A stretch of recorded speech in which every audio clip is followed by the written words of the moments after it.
Welcome, fillies and gentle colts, to this lovely Tuesday, October 11th, 2011. So I've got my coffee here, and a couple of things to talk about, and then we'll be on our way. I'm about halfway through editing Past Sins as I record this, and have been considering what to be doing later in the day, since I generally record next week's episode a week in advance, so I have plenty of time to edit. Now, people have asked me in the past, do I do requests? And in some of the past episodes, I've gone over what's required for me to do some of these requests in terms of general quality of the fanfic and level of grimdarkness, things that I would have to censor, stuff like that. Well, because I'm not getting the website anytime soon, I had recently decided that I would be possibly recording things and tagging them with not safe for work. Now, I also said that I would be doing something else in those weeks, and the reason I bring this up now is because I will probably be doing that next week. The second chapter of The Shadow over Hoofsmouth came out, which means that I will probably be recording that next week, or for next week. And I've also been needing to catch up. Although Past Sins is something that you guys have requested, I've also had plenty of other requests. So there are two that I may be doing later today, which I've been putting off, which are the Sweet Apple Massacre story and the Spiderses. Now, I can't guarantee I'll get all the way through either of them, but it will be a double feature, and they will be live recordings to make things easier. And if possible, I will have some of my other brony friends over here to be part of the recording process. So we'll see how that goes. On to other things. Someone mentioned last week having different cue cards for different stories. Now, I made the cue cards I'm using from scratch with the exception of some of the artwork. But I compiled it all into one thing. And it takes a good hour or two to do that. An hour or two that I really don't have throughout the week.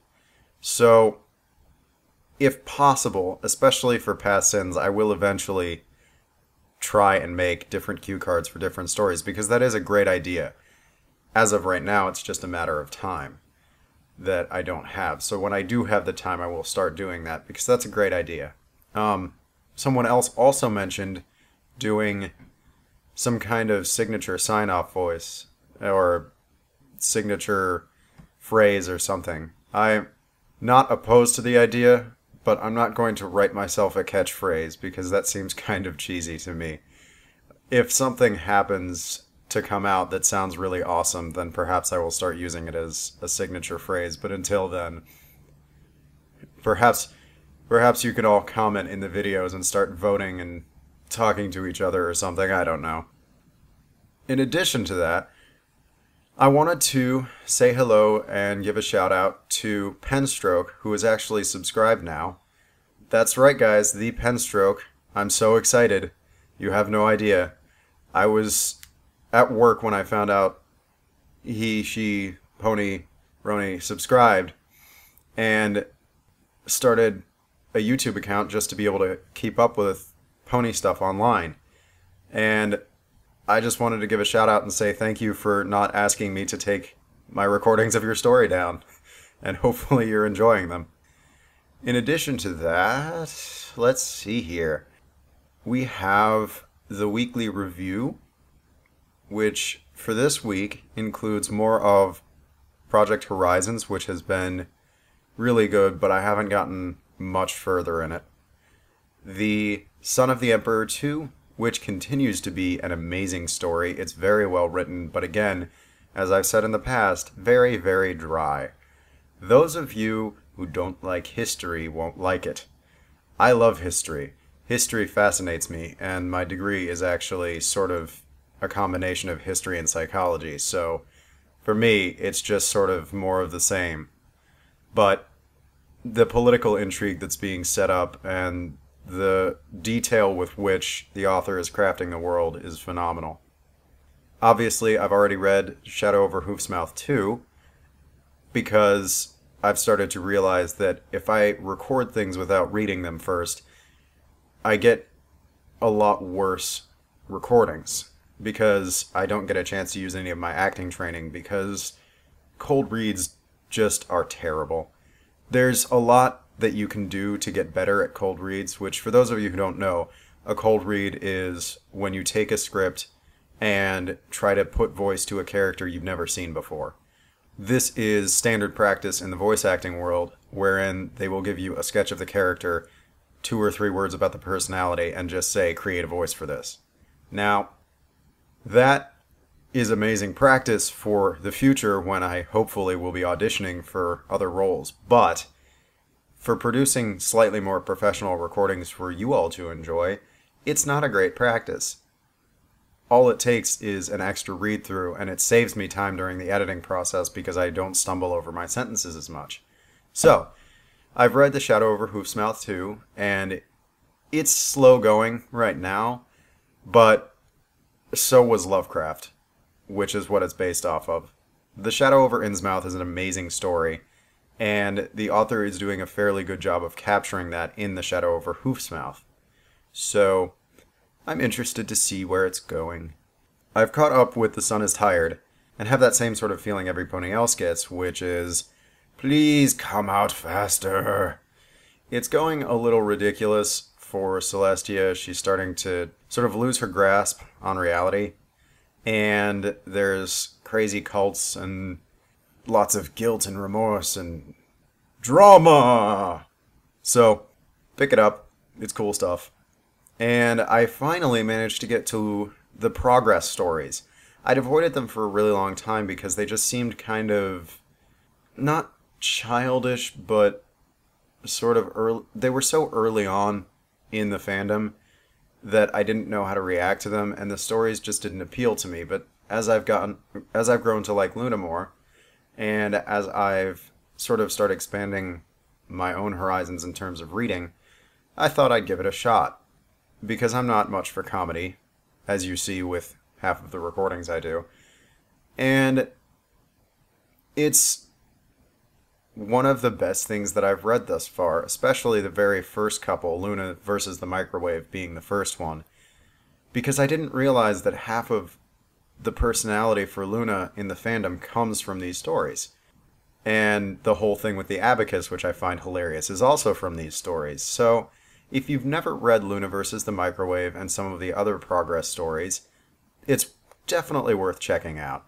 Finally, the last thing that I've read recently is Guerrilla Corfair, which is the sequel to Of the Cores and Alicorns, which was pretty hilarious. I loved Portal 2 and really enjoyed seeing Nightmare Moon and Luna on the moon talking to the Adventure Sphere, Wheatley, and the Space Core and the Fact Core. They're just hilarious. Space! Wanna go to space? Space? Space. Hey, it's a space pony! Space! So, that's it for the weekly review. And really for... Oh! I was gonna end it, but I remembered someone had been saying that they enjoyed hearing about people's lives. So, for you, you've been asking to hear more about Ben. I haven't said much about Ben in the past couple of weeks, but I have continued to play Ben. Oh my. So, Ben and the others, one week, Ben believes himself to be the best sorcerer in the entire world, regardless of the fact that he is a 1-foot-tall pseudo-dragon who is 4 years old. Now, our GM has really stepped up, and the intonation in my voice says that that's not good. And I feel bad for him because we've really broken some of the rules. We've been min-maxing the system to the point where we really shouldn't. And the first week after I introduced Ben, I can't really remember what happened other than we accomplished things that we shouldn't, but we continue to do this, and part of it is Ben's fault because Ben keeps casting enormous illusions to confuse the enemy while all of the other players covertly attack and destroy them. There was one time when we didn't even use illusions, we just built a ship out of corpses, a flying airship, out of bodies and spines. And that's right, that happened. And it floated and destroyed things, and then we sent it to the city of the demons, and they were really happy about it and had a nice feast. And then, this past week, we essentially invaded a foreign country with less than 30 people, and won, where we shouldn't have, because Ben had been studying ways to create a teleportation nexus, and as I summoned Cthulhu, an illusion of Cthulhu, from the ground, and then put a teleportation node in its mouth and had it eat people and just send them to the demon city to become meals. And later on, Ben was using bluff checks of plus 60 to convince people to do things that they didn't want to do, and he was using mind manipulation and all kinds of horrible things as we channeled electricity through electric beings to zap half of the guards. And eventually, we realized that although we were doing these amazing things and somehow not dying, Ben's ego obviously continuing to get inflated as Trixie's would, they finally started to overwhelm us because we were very high-level characters, but so were the enemies. Just scaling, because eventually we will get off this island and go to the real world, which our characters have never known there is something beyond the island. But the GM has been scaling our challenges so that we can get to that point that we need to be at to be able to join the larger world and try to interact with it. Now, what ended up happening was the main characters, the non-player characters that are important to the story, Sarah and Dustin, were doing fairly well because they are much higher level than we are. We were still alive, but a couple of us were getting pretty badly damaged. Somehow Ben wasn't, but that's because Ben is amazing! And eventually, it finally occurs to us that we are not doing as well as we ought to be because half of our soldiers are dead now. So there's 15 of us against an army of, and the GM rolls and looks at us and says there are 125 major soldiers left of our level.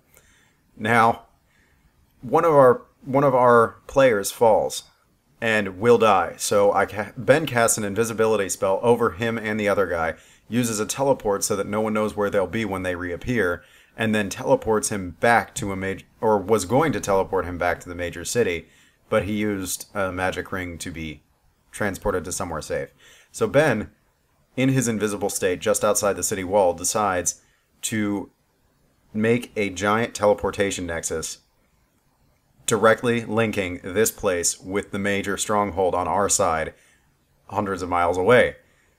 Ben goes back, does a diplomacy, and yells at the guard captain in his tiny little floating wingy state, screaming that it doesn't matter whether or not you want to help us, there is now a direct link between that city and this city, and you'd better go and take care of it.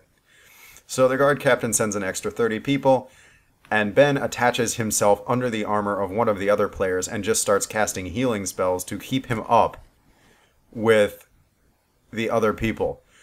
So he's getting more health than he's being damaged. And all of a sudden, we're not losing anymore. And we win.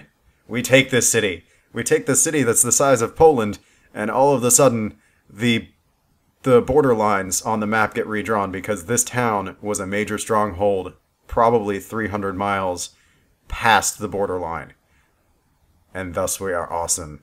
And that is the tale of Ben thus far. The Ballad of Ben, if you will. Because that's the spell Ben casts when Ben talks about Ben in third person, because Ben is so amazing. The industrious, illustrious, and incomparable Ben! So, those wondering what's been going on with Ben, there you have it. And besides that, life has been work and recording, and D&D, and that's about it. Good luck, bronies, in your worldly affairs. I will see you next week.